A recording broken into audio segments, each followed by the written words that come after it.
अस्सलामु अलैकुम व रहमतुल्लाहि व बरकातुहू। अल्हम्दुलिल्लाह रब्बिल आलमीन वस्सलातु वस्सलामु अला अशरफिल अंबिया वल मुरसलीन नबियना मुहम्मदिन व अला आलिहि व सहबिहि अजमईन अम्मा बाद। फ़अऊज़ु बिल्लाहिस समीइल अलीम मिनश शैतानिर रजीम। लक़द कान लकुम फ़ी रसूलिल्लाहि उस्वतुन हसनह लिमन कान यर्जुल्लाह वल यौमल आखिर व ज़करल्लाह कसीरा। आदरणीय दर्शकबिन, साथीभाइहरू, आज म तपाईहरू समक्ष जुन विषय लिएर उपस्थित भएको छु त्यो हो मुहम्मद सल्लल्लाहु अलैहि वसल्लम को जन्मदिन मनाउनु बिदअत हो।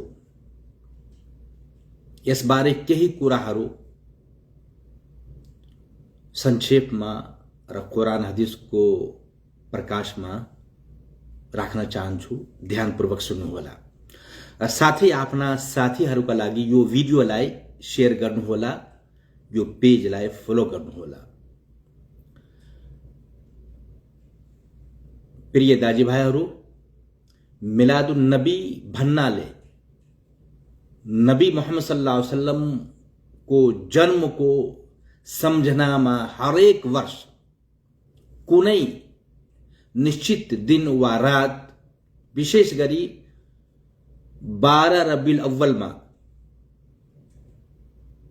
धार्मिक कार्यक्रम, सभा वा उत्सव आयोजना गर्नु र त्यसलाई अल्लाहको निकटता प्राप्त गर्ने धार्मिक कारक ठान्नु हो।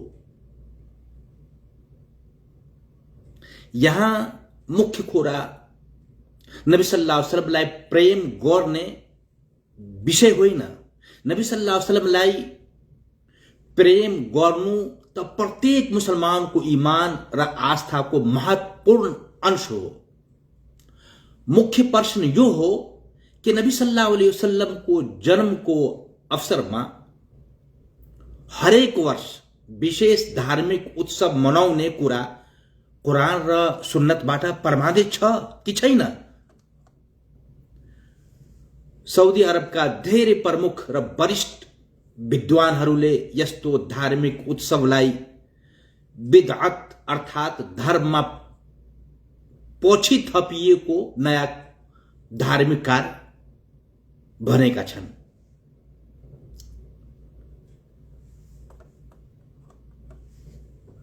प्रमाण स्वरूप म कुरानबाट पहिलो प्रमाण दिन चाहन्छु। अल्लाह तालाले भन्नुभएको छ, अल यौम अकमलतु लकुम दीनकुम व अतममतु अलैकुम निअमती व रदितु लकुम इस्लाम दीना। सूरतुल माइदा आयतको संख्या 3। अल्लाहको भनाई, अल्लाहले भन्नुभयो, आज हामीले तिम्रो निम्ति तिम्रो धर्मलाई पूर्ण गरिसकेका छौं र तिम्रो लागि आफ्ना कृपाहरू पूरा गरिसकेका छौं र तिम्रो लागि इस्लाम धर्म रोजियौं। साथीभाइहरू, प्रिय दाजुभाइहरू, यस आयतबाट थाहा हुन्छ कि इस्लाम पूर्ण धर्म हो।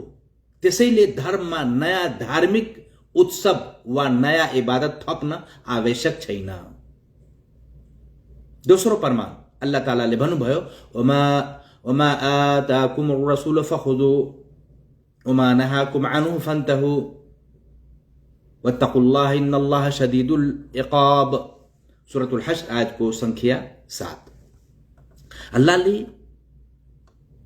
भन्नुभयो, जे जति कुरा तिमीलाई पैगम्बरले दिन्छन् लिइहाल र जुन कुरोबाट मनाही गर्छन् त्यसबाट पन्छिनु र अल्लाहसित डर्ने गर। वत्तकुल्लाह, निसन्देह अल्लाह कष्टप्रद सजाय दिने वाला छ। इन्नल्लाह शदीदुल इक़ाब। साथीभाइहरू, यसबाट स्पष्ट हुन्छ कि मुसलमानको धार्मिक जीवन नबी सल्लल्लाहु अलैहि वसल्लम को शिक्षा, तालिम र सुन्नत अनुसार हुनुपर्छ। तेस्रो प्रमाण अल्लाह तालाले भन्नुभएको छ, लक़द कान लकुम फी रसूलिल्लाहि उस्वतुन हसना लिमन कान यर्जुल्लाह वल यौमल आखिर व ज़करल्लाह कसीरा। सूरतुल अहज़ाब आयतको संख्या 21। अल्लाह तालाले भन्नुभयो, निसन्देह तिम्रो निम्ति अल्लाहको रसूलमा एउटा उत्तम आदर्श छ, प्रत्येक त्यस व्यक्तिको लागि जसले अल्लाह र अन्तिम दिनको आशा राख्दछ र अल्लाहलाई अधिक स्मरण गर्दछ। साथीभाइहरू, यदि नबी सल्लल्लाहु अलैहि वसल्लमको जन्मदिनलाई वार्षिक धार्मिक उत्सवका रूपमा मनाउनु इबादत भएको भए नबी सल्लल्लाहु अलैहि वसल्लम स्वयंले यो कार्य गर्नुहुन्थ्यो र आफ्ना साथीहरू सहाबाहरूलाई पनि यसको आदेश दिनुहुन्थ्यो। तर यसको केही प्रमाण छैन। हदीसबाट म प्रमाण दिन चाहन्छु। यो कुरा नबी सल्लल्लाहु अलैहि वसल्लमको जन्मदिन मनाउनु यो पुण्यको कार्य होइन, बरु यो बिदअत हो, दिनमा नौलो कुरो हो, नवीनता हो। बुखारीमा एउटा हदीस वर्णन भएको, हदीसको संख्या 2697। अन आयशा रज़ियल्लाहु ताला अन्हा قالت قال رسول الله صلى الله عليه وسلم من احدث في امرنا هذا ما ليس منه فهو رد। आयशा रज़ियल्लाहु ताला अन्हाबाट वर्णित छ कि नबी सल्लल्लाहु अलैहि वसल्लमले भन्नुभयो, जसले हाम्रो धर्ममा केही कुराहरू बाहिरबाट ल्याउँछ जुन यसमा थिएन भने उसलाई स्वीकार गरिने छैन। यसबाट यो हदीसबाट थाहा हुन्छ कि धर्ममा प्रमाण बिना नयाँ इबादत थप्नु स्वीकार छैन। दोस्रो हदीस नबी सल्लल्लाहु अलैहि वसल्लमले भन्नुभयो, यो हदीस मुस्लिममा वर्णन भएको हदीसको संख्या 1718। अन आयशा रज़ियल्लाहु ताला अन्हा अन्न रसूलुल्लाह सल्लल्लाहु अलैहि वसल्लम قال मन अमिल अमलन लैसा अलैहि अमरुना फहुव रद्दुन। रवाह मुस्लिम। नबी सल्लल्लाहु अलैहि वसल्लमको भनाइ, जसले हाम्रो आदेश नभएको कुरा गर्छ यसलाई स्वीकार गरिने छैन। साथीभाइहरू, त्यसैले कुनै धार्मिक कार्य गर्नका लागि कुरान वा सही सुन्नतबाट, सही हदीसबाट प्रमाण हुनुपर्छ। तेस्रो हदीस, प्रत्येक बिदअत गुमराही हो। नबी सल्लल्लाहु अलैहि वसल्लम को भनाइ, मुस्लिममा यो हदीस वर्णन भएको, हदीसको संख्या 867। अन जाबिर बिन अब्दुल्लाह रज़ियल्लाहु ताला अन्हु قال كان रसूल सल्लल्लाहु अलैहि वसल्लम यक़ूल वशर्रुल उमूरि मुहदसातुहा वकुल्ल बिदअतिन ज़लाला। नबी सल्लल्लाहु अलैहि वसल्लमले भन्नुभयो, सबैभन्दा खराब कुराहरू धर्ममा नयाँ रूपमा थपिएका कुराहरू हुन्। वकुल्ल बिदअतिन ज़लाला, र प्रत्येक बिदअत गुमराही हो। चौथो हदीस नबी सल्लल्लाहु अलैहि वसल्लमले भन्नुभयो, यो हदीस अबू दाऊदमा वर्णन भएको, हदीसको संख्या 4607। फअलैकुम बिसुन्नती व सुन्नतिल खुलफाए राशिदीन अल महदीयीन मिन बादी व इय्याकुम व मुहदसातिल उमूर। नबी सल्लल्लाहु अलैहि वसल्लम को भनाइ, नबी सल्लल्लाहु अलैहि वसल्लमले भन्नुभयो, तिमीहरूले मेरो सुन्नत र म पछि आउने मार्गदर्शित खलिफाहरूको सुन्नतलाई दृढतापूर्वक समात र धर्ममा नयाँ रूपमा ल्याइएका कुराहरूबाट बच। साथीभाइहरू, नबी सल्लल्लाहु अलैहि वसल्लमले आफै आफ्नो जन्मदिनको उत्सव मनाउनु भयो, यो प्रश्न उठ्छ। नबी सल्लल्लाहु अलैहि वसल्लमले आफ्नो सम्पूर्ण जीवनमा आफ्नो जन्मदिनको वार्षिक धार्मिक उत्सव मनाउनु भएन।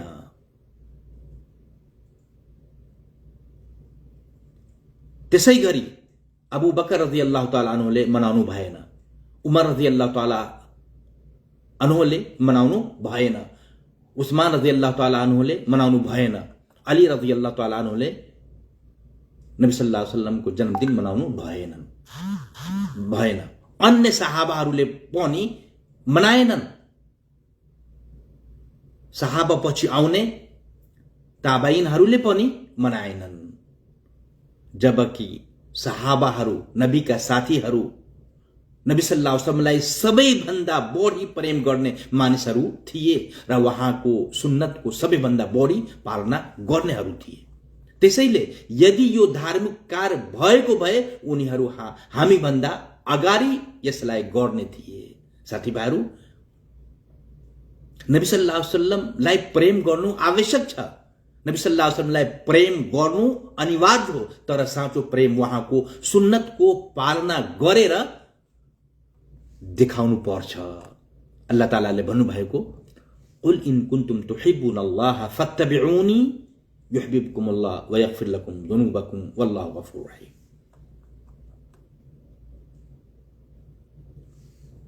भन्नुभयो, यदि तिमी अल्लाहलाई प्रेम गर्दछौ भने मेरो अनुसरण गर। अल्लाहले तिमीलाई प्रेम गर्नेछ र तिम्रा पापहरूलाई क्षमा गरिदिनेछ र अल्लाह अत्यन्त क्षमादान गर्ने दयालु छ। यस आयतबाट थाहा हुन्छ कि प्रेमको वास्तविक प्रमाण अनुसरण हो, इत्तिबा हो। आज समाजमा कुरान र हदीस विपरीत काम भइरहेका छन् र धेरै नयाँ कामलाई धर्मको रूपमा लिन्छन्, जबकि यी सबै हराम र बिदअतका कामहरू हुन्। जस्तै मानिसहरूले नबी सल्लल्लाहु अलैहि वसल्लमको जन्मदिन मनाउँछन् र उत्सवको आयोजना गर्छन्। साथीभाइहरू, र तिनीहरू विश्वास गर्छन् कि नबी सल्लल्लाहु अलैहि वसल्लम यसमा उपस्थित छन् र मानिसहरू उभेर नबी सल्लल्लाहु अलैहि वसल्लमलाई अभिवादन गर्छन् र उनीहरूमाथि सलाम र उनीमाथि नबी सल्लल्लाहु अलैहि वसल्लममाथि सलाम पेश गर्छन्, र जसको लागि कुरान र हदीसमा कुनै प्रमाण र सबुत छैनन्। कसैले अल्लामा इब्न बाज रहमहुल्लाहलाई नबीको जन्मदिन मनाउने बारे सोधियो। उहाँले जवाफ दिनुभयो कि यो जायज छैन, बरु त्यसो गर्नु एउटा नवीनता र बिदअतको कार्य हो।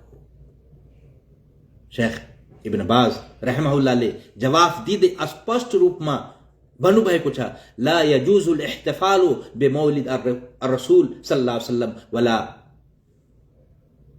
गैरु लिअन्न ذلك من البدع المحدثة في الدين لأن الرسول صلى الله عليه وسلم لم يفعله ولا خلفاء الراشدون ولا غيرهم من الصحابة رضوان الله عليهم ولا التابعون لهم بإحسان في القرون المفضلة وهم عالم الناس بالسنة وأكمل حبا لرسول الله صلى الله عليه وسلم ومتابعة لشرعه ممن بعدهم।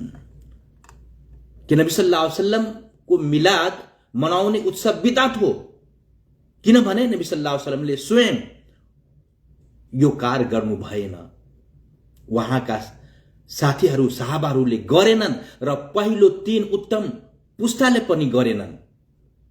उहाँले यो पनि स्पष्ट गर्नुभयो कि नबी सल्लल्लाहु अलैहि वसल्लमलाई प्रेम गर्ने सही तरिका उहाँको सुन्नतको अनुसरण गर्नु, उहाँका आदेशहरू पालना गर्नु र उहाँको निषेधहरूबाट बच्नु हो। सहाबाहरू नबी सल्लल्लाहु अलैहि वसल्लमलाई हामी भन्दा धेरै प्रेम गर्थे, त्यसैले उनीहरूको धार्मिक अभ्यासलाई ध्यान दिनुपर्छ। साथीभाइहरू,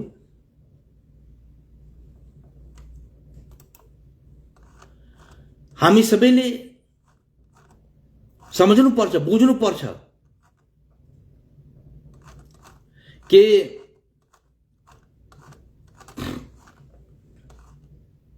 नबीको जन्मदिन मनाउन कहाँबाट सुरु भयो, यो प्रश्न आउँछ। अल्लामा इब्न बाज रहमहुल्लाहले यो पनि भन्नुभयो कि यो काम इजिप्टमा, मिस्रमा चौथो शताब्दी हिजरीमा शिया फातिमीले गरेको थियो। त्यसपछि अरबिलका राजा मुजफ्फरुद्दीनले 6औं शताब्दी हिजरीमा यसको आविष्कार गरेका थिए।